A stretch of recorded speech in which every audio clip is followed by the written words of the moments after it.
Bismillahirrahmanirrahim. Dear students, today we will discuss lecture number 7 of class 10 biology of chapter gaseous exchange.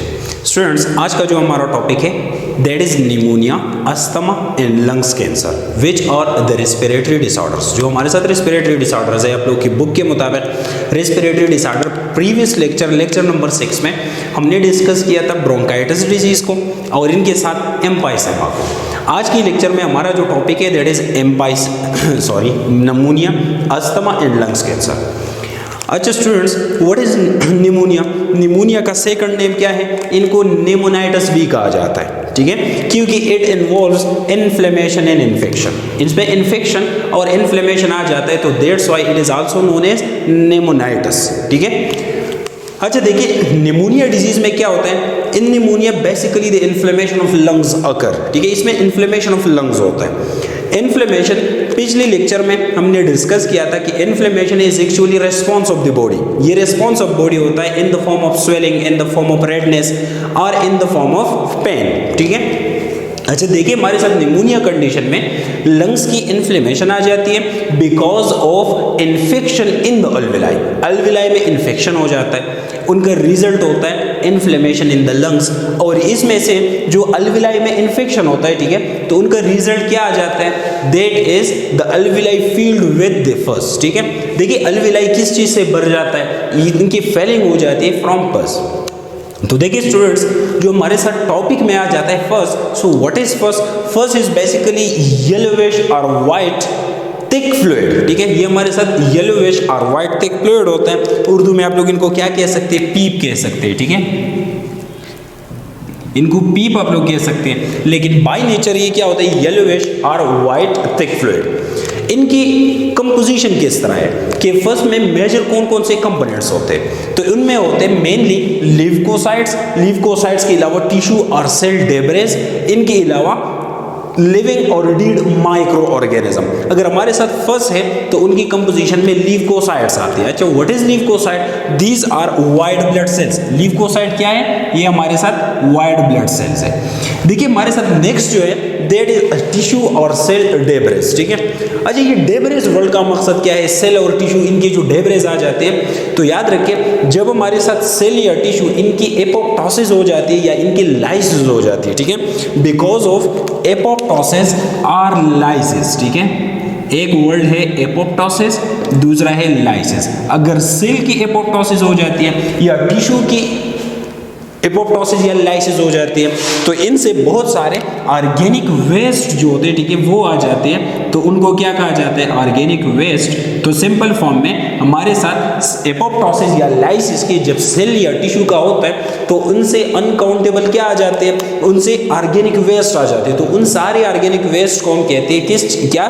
Cell debris, ठीक है। Simple form में अगर मैं ये बता दूं कि व्हाट आर सेल डेब्रिस, तो देखिए जब सेल की डेथ हो जाती है, ठीक है, और उनकी कंपोनेंट्स अगर प्रेजेंट है तो उसी को कहा जाता है सेल डेब्रिस। तो सिंपल फॉर्म उनका यही आ जाता है, ठीक है। इसके अलावा फर्स्ट में और क्या है? देयर आर लिविंग और डीड माइक्रो ऑर्गेनिजम्स, ठीक है। तो देखिए फर्स्ट की कंपोजिशन में हमारे साथ ल्यूकोसाइट्स, टिश्यू और सेल डेब्रिस, और लिविंग और नॉन लिविंग जो क्या होते हैं और डीड माइक्रो ऑर्गेनिजम्स इसमें होते हैं, ठीक है। तो दैट इज बेसिकली फर्स्ट। तो देखिए निमोनिया कंडीशन में लंग्स की इन्फ्लेमेशन और अल्वेलाई की इन्फेक्शन की वजह से जो पस प्रोड्यूस हो जाता है वो कलेक्ट हो जाते हैं इन अल्वेलाई।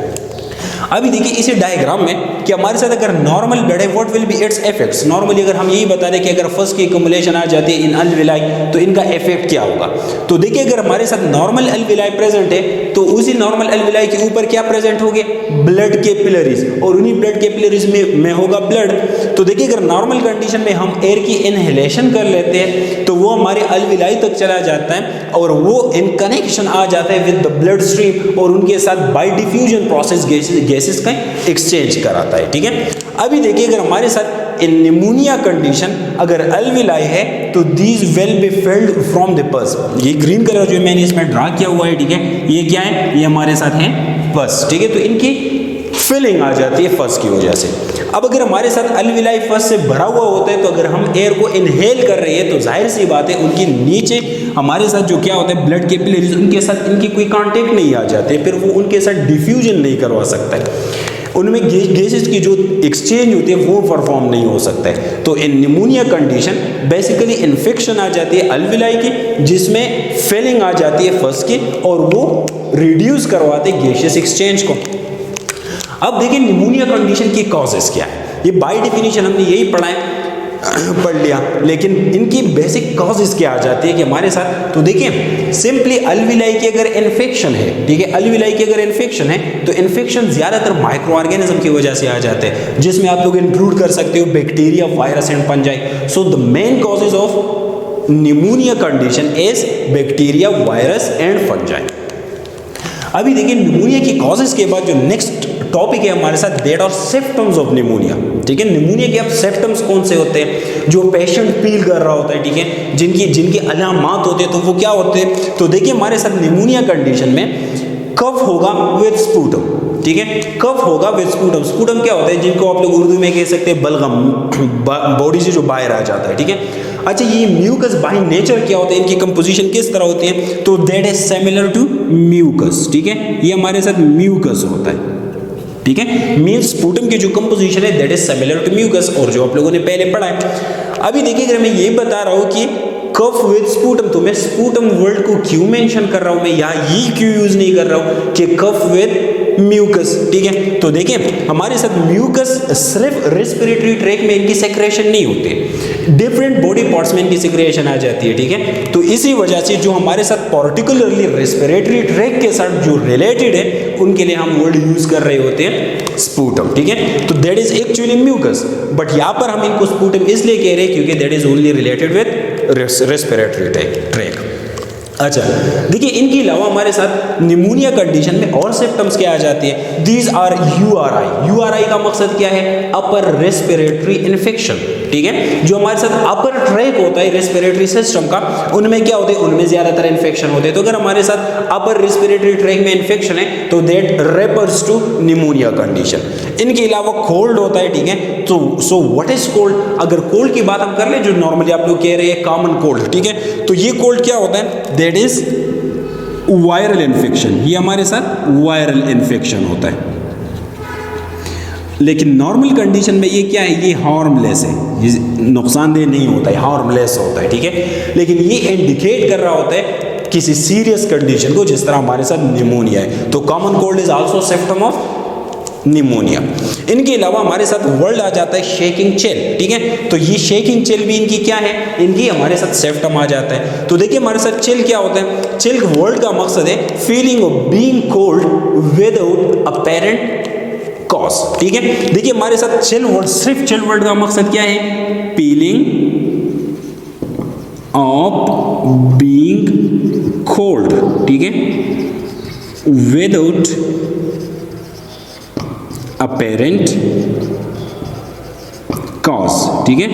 कोल्ड का महसूस करना बाय अ पेशेंट जिनका कोई जाहिरी ऑकरेंस ना हो, मींस जिनका कोई जाहिरी वजह ना हो, ठीक है। तो देखिए शेकिंग चिल्स का मकसद क्या है, जिनकी वजह से शिवरिंग प्रोड्यूस हो जाता है, बॉडी में जो कपकपाना होता है, ठीक है, सर्दी की वजह से कपकपाना। तो ये भी हमारे साथ एक सिम्पटम है निमोनिया कंडीशन के।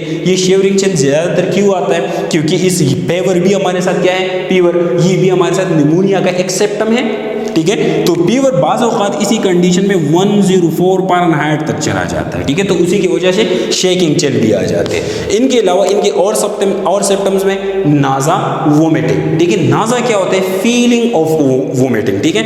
जो हमारे साथ क्या होता है, वोमिटिंग की जो फीलिंग आ जाती है लेकिन वोमिटिंग हो नहीं रही होती है, तो उसी कंडीशन को नाज़ा कहा जाता है। और वोमिटिंग क्या है, वो तो जाहिर सी बात है, आप लोग को पता है कि ये क्या है, उल्टियाँ जब कोई पेशेंट कर रहा होता है, तो ये भी हमारे साथ निमोनिया की एक सिम्पटम है। इनके अलावा पेटीग और वीकनेस है। पेटीग क्या होगा, थकावट होगी, क्योंकि इनकी रीजन क्या है, जो अल्विलाई है वो फर्स्ट से भरे हुए हैं, ठीक है। तो गैसेस एक्सचेंज प्रॉपर तरीके से नहीं हो रहा है और बॉडी का मेटाबॉलिज्म वो मुतासर हो जाता है, वो इफेक्ट हो जाता है। तो इस जाहिर सी बात है वीकनेस और पेटीग दोनों को लीड कर सकता है।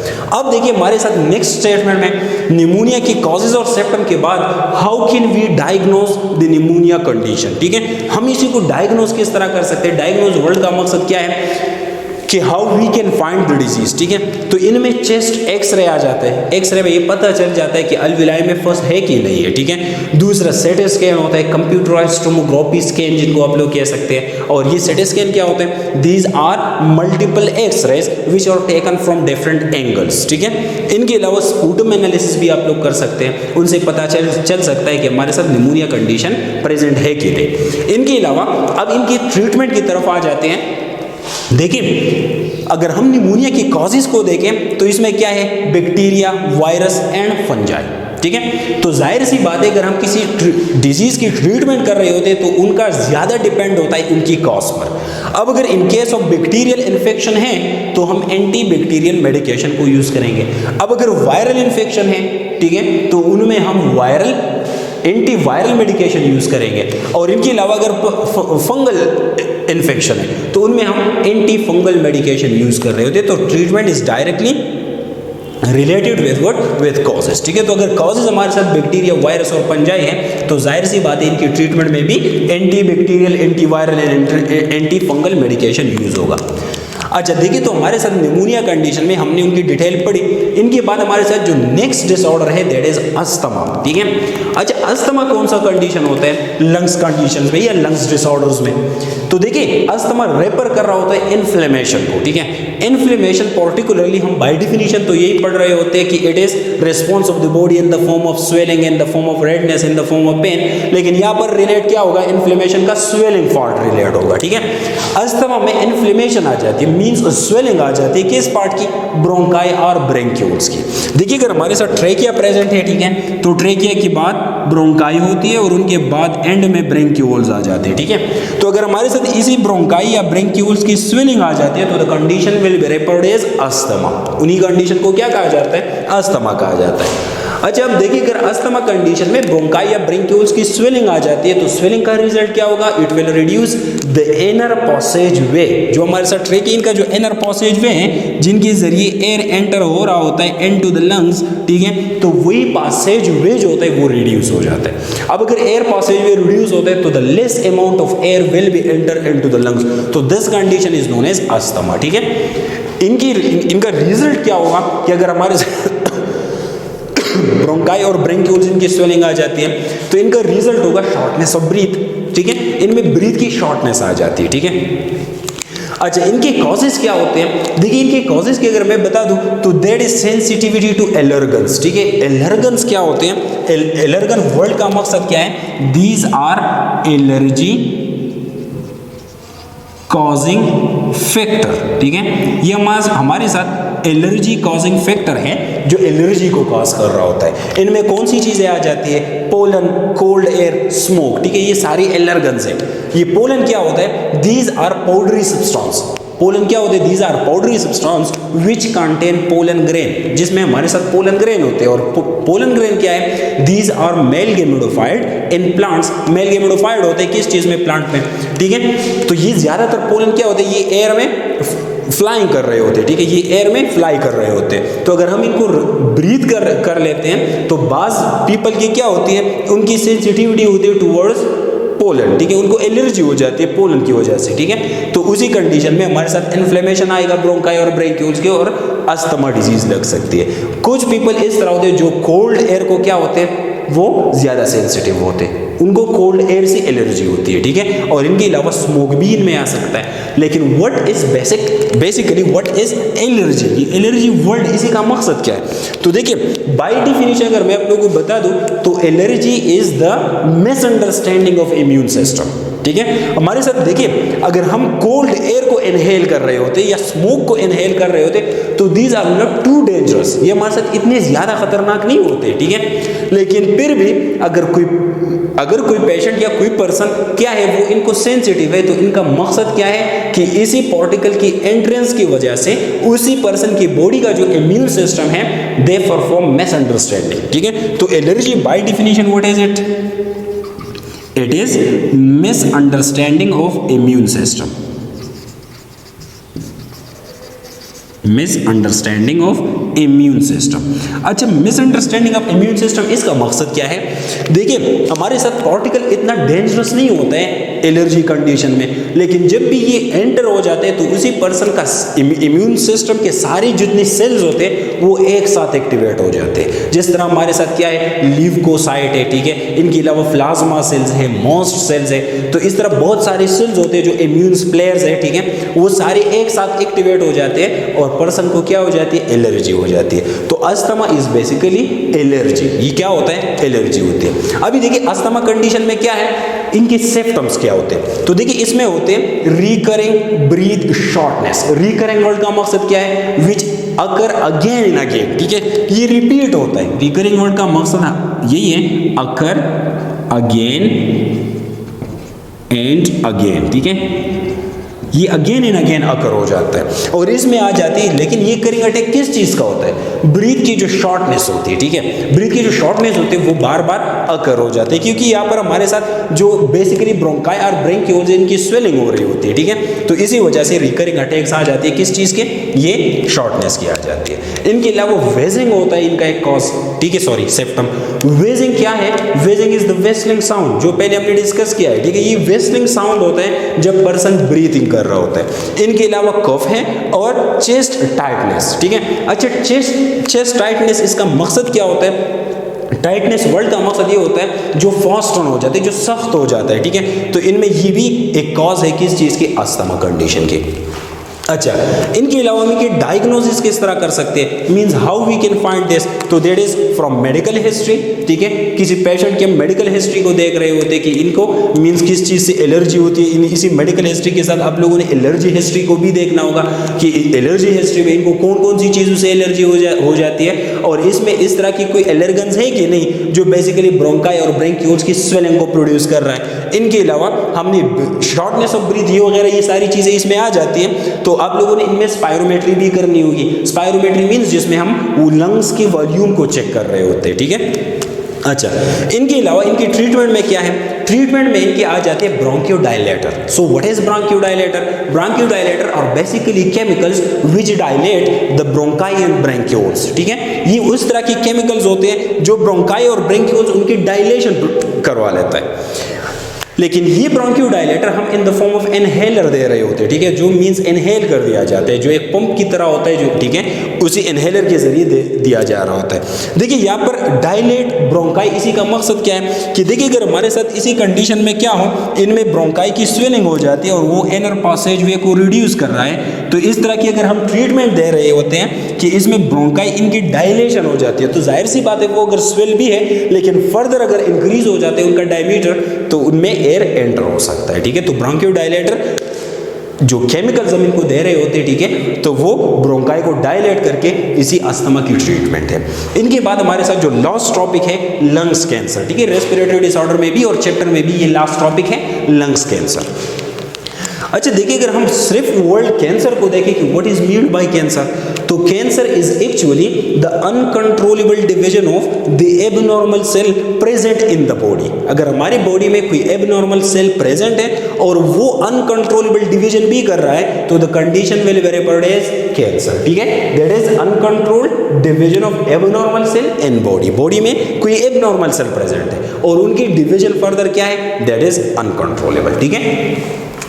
लंग्स कैंसर कौन सा कंडीशन है, देखिए हमारे साथ अगर कोई एबनॉर्मल सेल, ये तो मैंने सिर्फ कैंसर की डिफिनेशन लिखी है, लेकिन लंग्स कैंसर के कोई एबनॉर्मल सेल अगर हमारे लंग्स में प्रेजेंट है और वो लंग्स में अनकंट्रोलेबल डिवीजन कर रहा है, तो the condition will be called as lungs cancer, ठीक है। और लंग्स कैंसर ये ज्यादा कॉमन होता है in men age compare to women. Women में ये ज्यादा नहीं होता है और मेंस में ये ज्यादा होता है, ठीक है।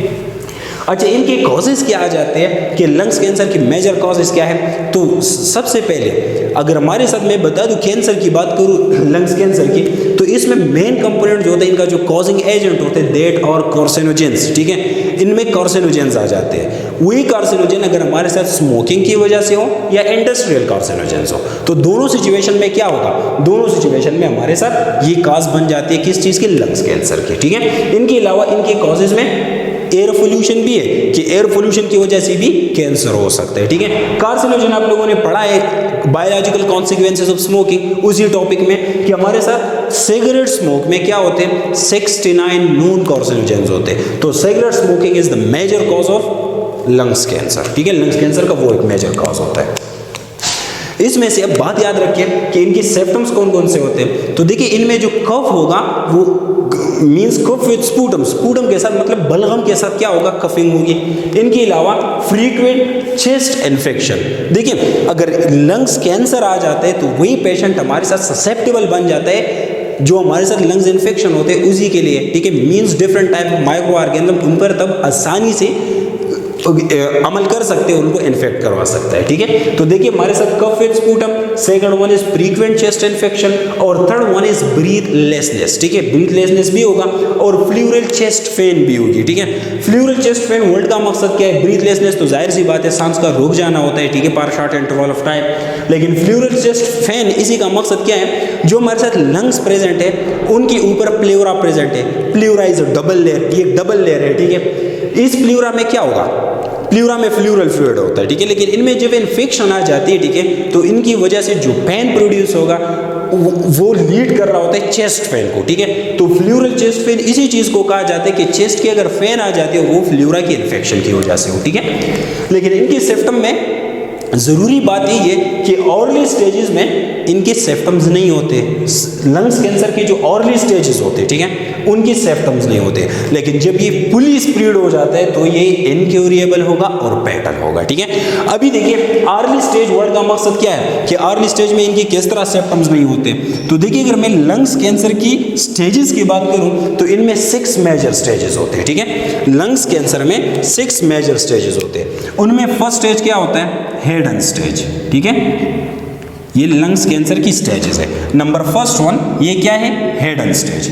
हेडन स्टेज में क्या होता है, कैंसर सेल हमें मिल जाते हैं फ्रॉम स्पूटम, ठीक है। जो बॉडी की सेक्रेशन होती है, ठीक है, स्पूटम, उनमें हमारे साथ कैंसर सेल प्रेजेंट होते हैं, लेकिन हमें उनका पर्टिकुलर साइट मालूम नहीं होता है। That's why it is known as hidden stage, ठीक है। तो लंग्स कैंसर के 6 बेसिक स्टेजेस है। Number first one is hidden stage और इसमें हमें कैंसर सेल मिल जाते हैं फ्रॉम स्पूटम एनालिसिस, ठीक है। स्पूटम एनालिसिस की वजह से हमारे साथ कैंसर सेल हमें मिल जाते हैं, लेकिन बॉडी में एग्जैक्ट साइट मालूम नहीं होगा। इनके बाद दूसरा जो स्टेज आ जाता है दैट इज स्टेज 0, ठीक है। इनके बाद दूसरा स्टेज कौन सा होता है, स्टेज 0 होता है। इसी स्टेज में हमारे साथ जो रेस्पिरेटरी ट्रैक है उनका जो इंटरनल लाइनिंग होता है उनमें कैंसर सेल प्रेजेंट होते हैं, ठीक है। मींस अगर हमारे साथ ये क्या है, ट्रेकिया है, ये ब्रोंकाई है, ब्रेंक्यूल्स वगैरह, तो इनके जो इनर लाइनिंग होती है उनमें क्या पाए जाते हैं, कैंसरस सेल पाए जाते हैं। लेकिन ये स्प्रेडेड नहीं होता है, ठीक है। स्टेज 0 में means the cancerous cell are only find in the inner lining of the air passageway. इनके बाद हमारे पास आ जाता है थर्ड नंबर जो स्टेज है, उसी को कहा जाता है स्टेज 1, ठीक है। अच्छा स्टेज 1 में क्या होता है, स्टेज 1 में ट्यूमर बन जाता है इनसाइड द लंग्स, ठीक है। ट्यूमर और मॉस ऑफ कैंसरस सेल, ठीक है, ये ट्यूमर बन जाते हैं। कितनी एरिया में, राउंड अबाउट 5 सेंटीमीटर एरिया में, ठीक है।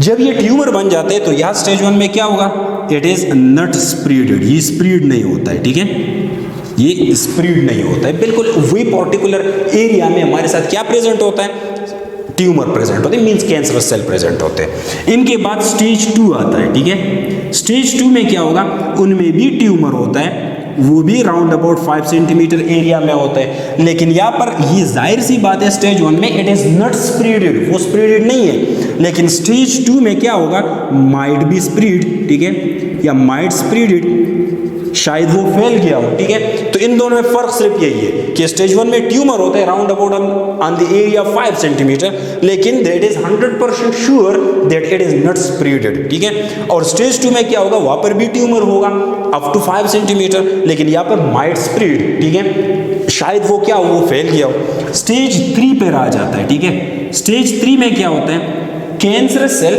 उसी की वजह से एंटायर लंग इफेक्ट होता है, ठीक है, एंटायर लंग इज इफेक्टेड।